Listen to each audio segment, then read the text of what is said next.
Hello, everyone, N.Miller, and please bear with me because I've tried to film this so many times today. Um, I wouldn't even call it camera shy. It's like camera revulsion. I do not like being filmed. I don't like being filmed by other people. I don't like filming myself. For the most part, it's extremely uncomfortable to me, and I don't like doing it. And every previous tape, recording, whatever, has been so painfully awkward where it's very obvious that I am not having a good time. So I decided to just record my voice. So this is my laptop that you're focused on. It's closed, and my laptop sticker that I like in this corner. Um, so yes, I said I was going to do a Q&A forever ago, I feel like, or at least like a month ago, maybe more.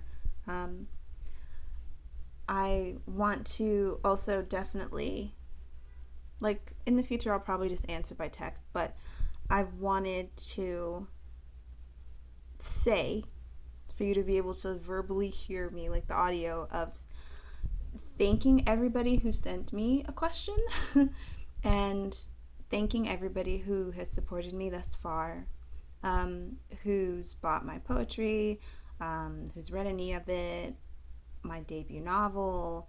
Um, Even if you've read some of it and you realize that it wasn't for you, like, thank you for trying me out. Thank you for giving me a chance. I'm extremely grateful for any and all support that I've received since I decided to start publishing. Thank you so much. Thank you for sending questions. Thank you for giving me any of your time. Time is precious. So, thank you so much. Um, I got a lot of repeat questions. So for this video, I just figured I would answer. How many are they? That was 5 questions that I got asked more than one time. Um, what my next when my next book comes out. When is your next book coming out? Variations of being asked when is the next book being released. The goal is for the first week in August for it to be released. Um, that's what I would like to happen. That's what I'm working towards. And so far, I've been keeping my own schedule. And but you never know. You know, you never know what will happen in life. So, but the first week in August is when you should, start looking for that, or coming back to the blog, to the site, and looking for that link, or my Instagram. I'm gonna put my Instagram link back. I don't know why it's not there.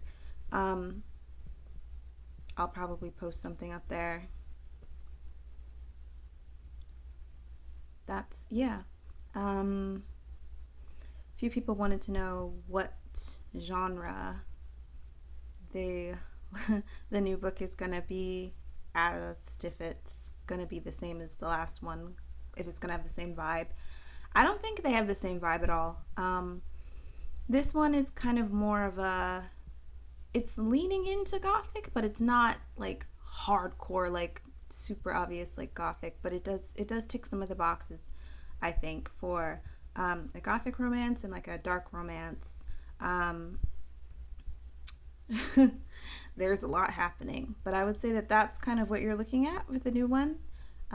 If you're somebody that enjoys dark romance, if you're somebody that enjoys like little supernatural elements being sprinkled here and there, um, or literary gothic type of touch to things, if that's your deal, if you enjoy people, you know, being terrified in castles, uh, and being away from home, and those types of things, and then I think that you should be a little bit excited. That's the type of thing I'm trying to do.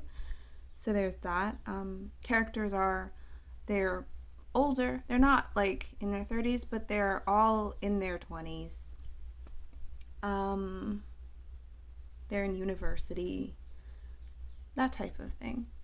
And the romance element of it really is not pure romance at all. It's it's twisted. It's dark.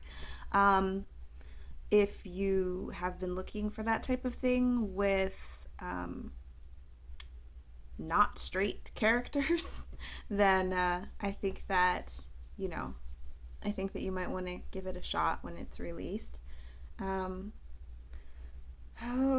three people asked what I am currently reading. I am reading The Vampire Lestat. And having the time of my life. I love Anne Rice. Even when I don't love Anne Rice, I love Anne Rice. And I'm also reading. Oh God, what is it? I always mix up. I think the writer's name is Chelsea Summers. I'm not. Do not quote me because I don't have it in front of me right this second. But it's called A Certain Hunger. I am listening to that on audiobook, and I'm reading The Vampire Lestat, like holding my hands. Those are my two currents that I'm dealing with right now. I am enjoying both of them a lot. What shows I'm watching right now? About five people asked that for some reason. I'm somebody that rewatches like the same shows. Like I have my favorite shows, and then a friend will be like, "Oh, I just watched this new show, and you should try it out." And I go, "Oh my god, I can't wait!" And then I don't. I rewatch the same show that I already have watched a zillion times. I'm on like my third rewatch of Mr. Robot, and I am on my like 100th rewatch of Orphan Black right now. Those are two of my favorite shows of all time and forever. So I'm doing that. And I hadn't even seen, like, I'm only on my third rewatch of Mr. Robot because I didn't watch Mr. Robot until like this year. Like earlier this year, I feel like I didn't. And then it just, I'm not going to get into it. What was the last book that I recommended to a friend? Somebody asked that. Honestly, I feel like it was Bunny. I also feel like I just been telling everybody because I have a few friends that are really into the Interview with the Vampire TV show, and I'm just like, you need to read those books, okay? You need to. So I've just been Anne Ricing everyone around me as well.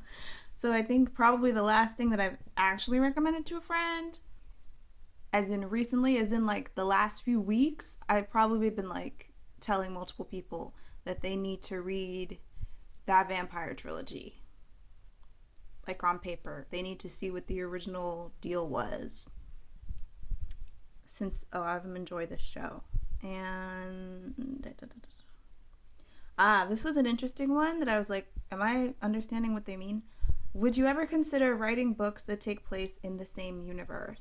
I'm assuming, even though that makes an ass of you and me, but I'm making an assumption that you mean kind of like how, like for example, Bret Easton Ellis has characters cross over from one book to the other where they all know each other and this is happening at the same time, but not at the same time type of thing. My first book was very character study, and there were a lot of characters. There was a big cast of characters, I feel like. Well, not like too big, but it was big enough. I had not considered continuing on and like writing a book now that has to do with any of the other characters' lives that were in my first book, that were in Oyasumi. I have not. I have considered maybe writing where it's taking place in the same year, like in the same universe in that way, or like in New York City. But as far as like, oh, this character from this book is now in this book and they're important, and then this other character and they all know each other and like they bump into whoever bumps into whoever. I had not considered that, but it's something to consider. I don't know what I'm going to do. This next one has nothing to do with the cast from the last one in any way whatsoever, really. They're not even in the same place, and it doesn't take place in the same place. Most of it doesn't take place in the United States. So there's that. I feel like this was still very awkward, but not as much as if the camera was facing me. So yeah, and once again, thank you all for supporting me. Yeah. Have a wonderful day.